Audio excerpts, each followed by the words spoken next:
Your body has 1,000,000,000 times more memory than your so-called brain.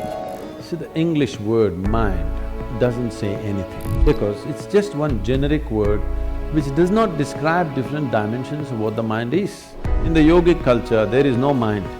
Nature of the intellect, whatever you give it, it will dissect. The entire modern science is coming out of human intellect, so everything is by dissection. The fourth dimension of intelligence is referred to as Chitta. This is a dimension of intelligence which is unsullied by memory.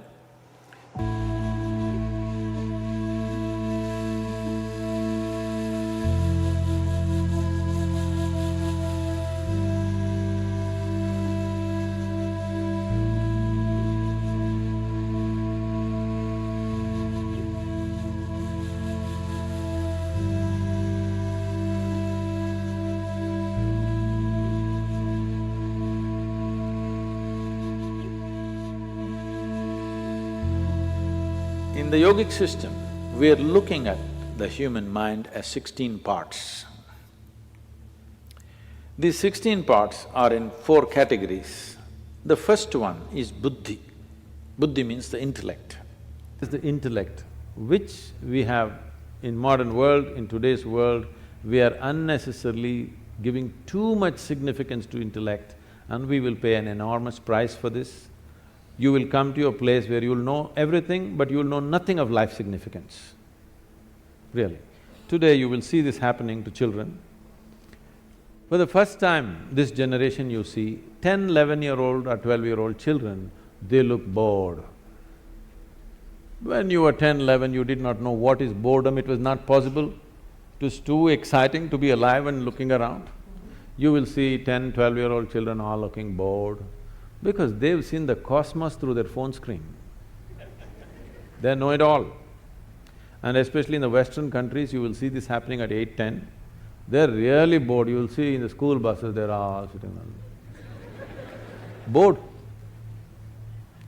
Because by the time you're 12, you already had one love affair, you know what is a break, you know how to all this recover from that, you tasted alcohol, you've seen this, probably you've gone into all kinds of physical things, and you know the cosmos, what more? By the time you're 15, there's really no purpose for you to exist for many of them. You should not be surprised if this culture continues. I'm not saying this is a prediction, it is something that I see beginning to happen. In another 50 or 100 years' time, if 25 to 50% of the people commit suicide, you should not be surprised because life needs some exuberance. If too much information happens to you without experience, that exuberance will be gone and a false sense of knowing becomes so strong in you. This is the danger of intellect, because intellect is essentially like a knife. You use a knife to cut things open. This is the nature of the intellect. Whatever you give it, it will dissect. The entire modern science is coming out of human intellect, so everything is by dissection.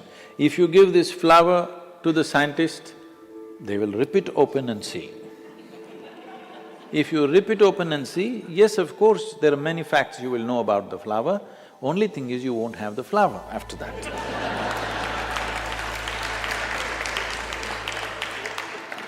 And now if you really want to know something, let's say you really want to get to know your mother, please don't dissect her. That's not the way it works. Because what you can know by dissection is material aspect of life. You cannot know life by dissection. Only the material and the physical can be dissected. But now we are using our intellect to understand the entire gamut of things. Now we try to dissect. We go on talking about unifying the world and unity and enlightenment, everything with intellect. This is like using a knife to stitch something. It is a survival instrument. If you did not have a discriminatory intellect, you would not be surviving on this planet. It's very, very vital. But survival is all that it can do.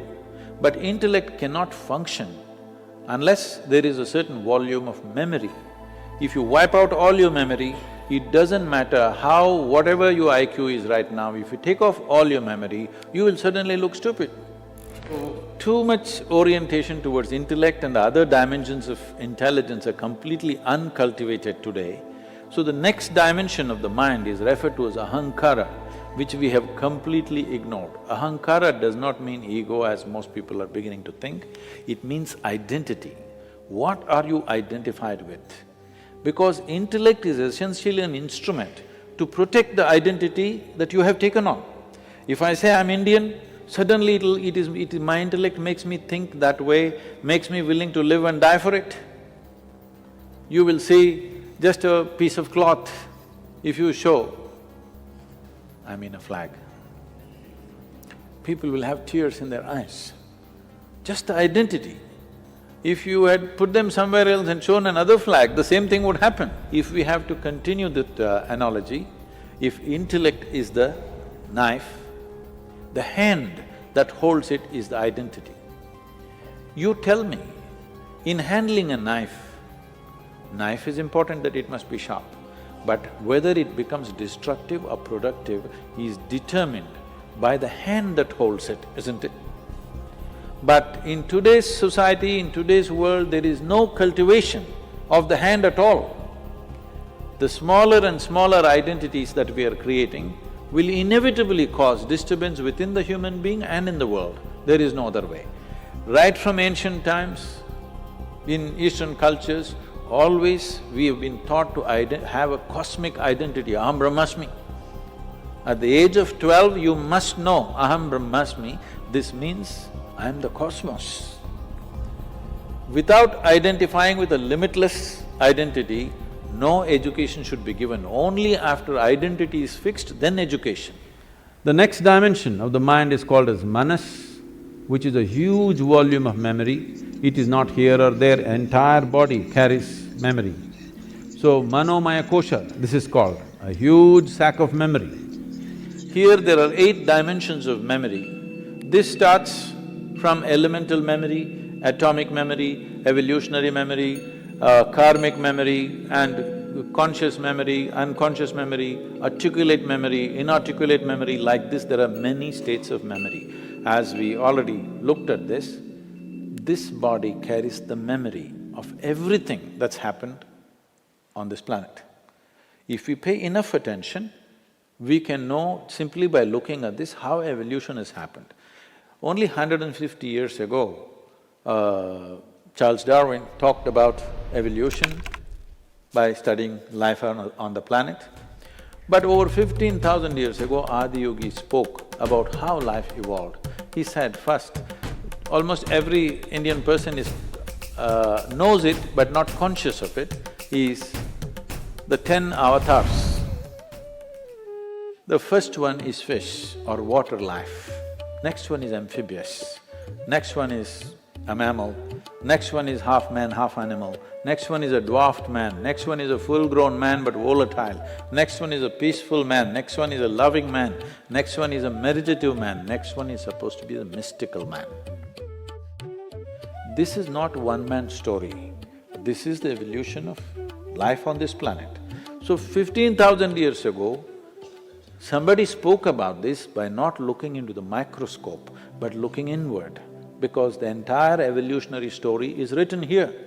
So the yogic system is focused on this as to how to activate different dimensions of memory, because without that, with limited amount of memory, you are bound to act in immature ways.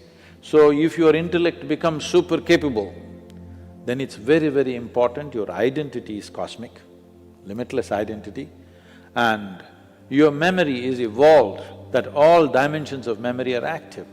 These three function in a certain way, some people have evolved it in certain ways, but largely it is happening in a very skewed way, too much of intellect and other things are very minimalistic.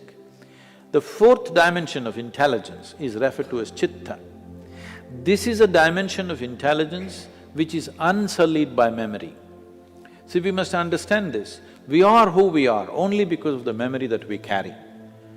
From the color of our skin to what we identify with, what we are, whether we are male or female or everything is a question of memory. It is the memory stored in this which is deciding all these aspects. Whether I am a human being or some other creature is also a question of memory. Memory is a tremendous possibility, but memory is also a limitation and a boundary. What is you and what is me is right now, the boundary of this is just memory. What I remember in my system and what you remember in your system is the boundary. So memory is also a boundary. Memory is the basis of all forms that have happened. There is a certain memory which creates patterns, which patterns in turn create physical forms. The way we are, the kind of form that we have taken is essentially out of the basic memory that is there. Never it got confused in the sense, suppose you and a cow every day start eating mangoes. Never it happens that one day by accident or by lapse of memory, the cow became human or you became a cow. Both of you eat the same food every day, but it will not happen because the memory is so strongly instilled at various levels. We are recognizing 8 different dimensions of memory. But Chitta has no memory. No memory means no boundary, an intelligence beyond bounds.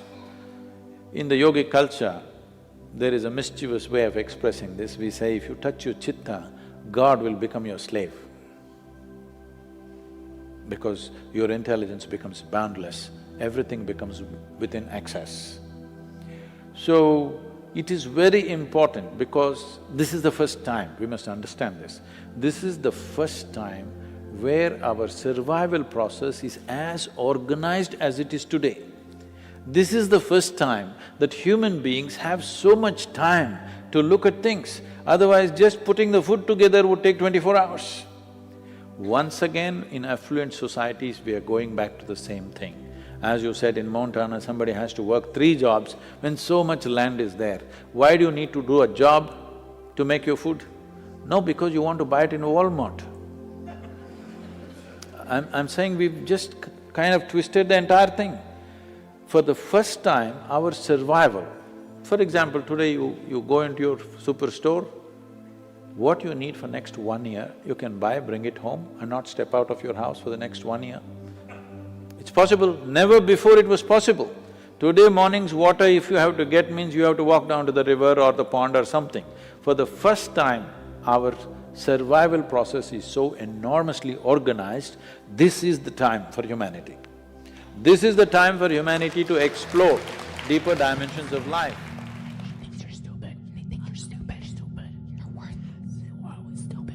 Right now there is no experience of life.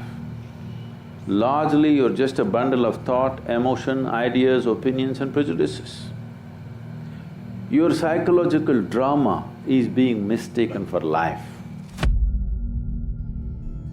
Over 80% of the people on this planet, when the moment of death comes, there is no pain, there is not even fear, but you will see bewilderment on their face.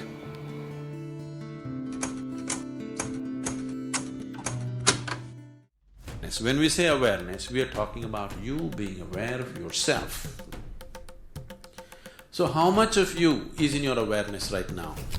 If your mind thinks the way you want, if your body functions the way you want, life is happening the way you want. That's spiritual process.